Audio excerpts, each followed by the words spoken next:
Okay, here's the CDI box I just got, push button start.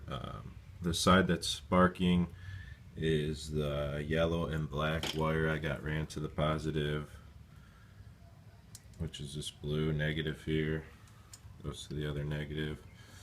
And then the other side is running orange and white wire to the positive.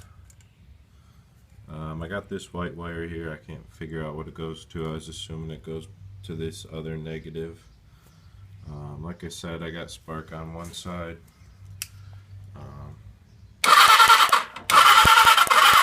Motor crank's good, nothing on the other side, I can't figure it out. The bottom here, there's a couple other things mounted.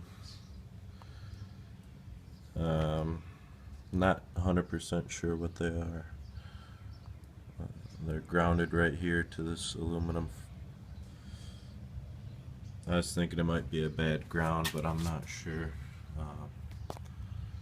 There's a switch here, of course, too.